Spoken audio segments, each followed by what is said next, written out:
Vamos a realizar el siguiente circuito. Vemos que tenemos los esquemas eléctricos, ¿no? De estos. Vamos a realizar su programación de estos en ladder, ¿no? Tenemos tanto el circuito de fuerza como el de control. Bien, vamos a ver un poco el circuito de control, el cual es el que vamos a hacer su programación en ladder. Vemos que tenemos dos contactos auxiliares en serie de los relés termomagnéticos, ¿no? Que protegerían contra sobrecarga los motores, ¿no? Vemos que estos se encuentran en serie, ¿no? Cualquiera de ellos que se abra impediría que se muevan los motores, ¿no? Debido a que este es un arranque secuencial, ¿no? Bien, también vemos el que se encuentra en serie un pulsador S1, el cual fungiría la función de stop, ¿no? Al presionar este, bueno, ya no llegaría tensión a cualquiera de las ramificaciones que hay. Bien, al presionar el pulsador S2, vemos que genera un pulso alimentando la bobina K1, ¿no? Por lo tanto, los contactos asociados a la bobina K1 conmutarían, ¿no? Lo que haría que está con un único pulso, la bobina K1 se mantenga, ¿no? Enclavada, ¿no? Realizando un autosostenimiento, ¿no? También vemos a esta bobina K1 que tenemos, ¿no? En paralelo un indicador, ¿no? Visual P1, ¿no? Vemos también de que K1 sería el que arrancaría, ¿no? Permitiría la alimentación del motor trifásico, ¿no? De M1, ¿no? Vemos también su indicador visual en paralelo a este. En la segunda ramificación de todo ello, vemos, ¿no? Que tenemos el contacto normalmente abierto K1, el cual cuando ya encendió K1 este se encuentra conmutado. Y como tenemos la negación del contacto K2, ya tenemos uno normalmente cerrado, se energizaría la bobina K3, ¿no? De relé temporizador. En este caso es un temporizador con retardo a la conexión, ¿no? Vemos que este llegaría a conmutar después de un tiempo, el cual ya hemos establecido, ¿no? Previamente.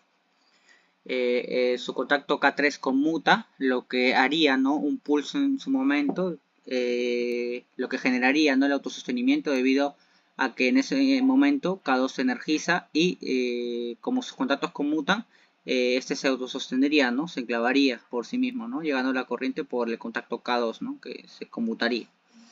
Bien, también vemos que en la bobina K2 tenemos un indicador visual P2 que nos indicaría, ¿no? Que la bobina P2 llegó a ser conmutada, ¿no? Esta se energizó, ¿no? Por tanto sus contactos conmutaron.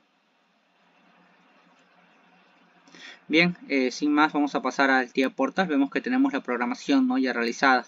Vemos que hemos realizado, ¿no? Toda la ramificación únicamente en el Network 2, ¿no? Debido a, para observarlo de mejor manera y compararlo un poco, ¿no? Lo visto con el esquema de control, ¿no? Vemos, ¿no? Los contactos F3, F4 y F1 que se encuentran en serie y de ahí sus ramificaciones, ¿no?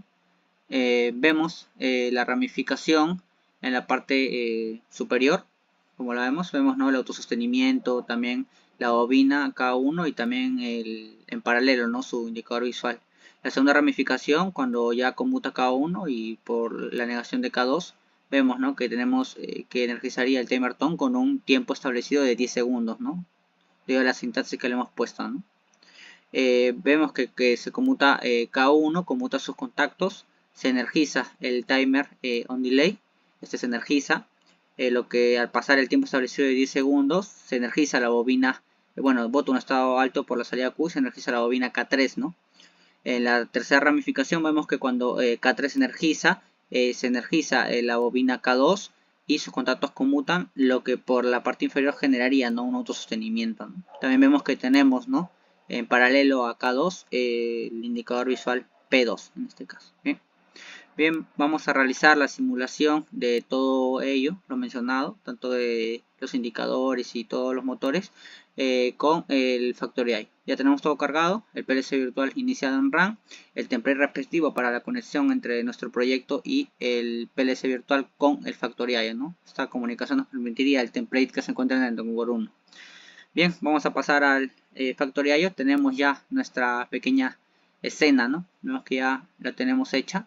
Tenemos el pulsador de Start, el de Stop, F3 y F4 que le hemos simulado, ¿no? Con paradas de emergencia, ¿no? Debido a que estos tienen que ser normalmente cerrados, ¿no? P1, que es el indicador visual para el motor 1, el que viene a ser el conveyor 1, el conveyor Q1. También al energizarse este pasa el tiempo respectivo y se energiza, ¿no? El conveyor 2, ¿no? Que también tenemos su indicador visual, ¿no? En el pequeño tablerito que hemos hecho. Vamos a drivers y vemos, ¿no? Que tenemos la conexión realizada y también las direcciones para cada uno de los contactos que tenemos, ¿no? Bien, vamos a pasar a la simulación, le damos Start, le damos un pulso, vemos que con un único pulso se energiza K1, vemos que llega hasta cierto límite y ya no permite debido a que K2 se encuentra desenergizado, ¿no? Pasa los 10 segundos indicados y K2 se energiza. Vemos cómo se energiza, ¿no? Vemos ahí cómo se energiza, ¿no? Y este sigue ahí hasta que le demos hasta Stop, ¿no? Cuando le demos Stop, vemos, ¿no? Un pulso en Stop, cómo se detiene, ¿no?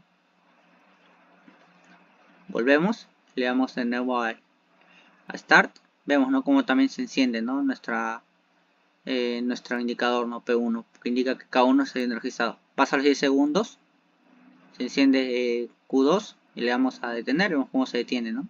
Vemos, ¿no? Cómo se encendieron los indicadores P1 y P2, ¿no? Respectivamente para cada uno. Vamos a volver a verlo.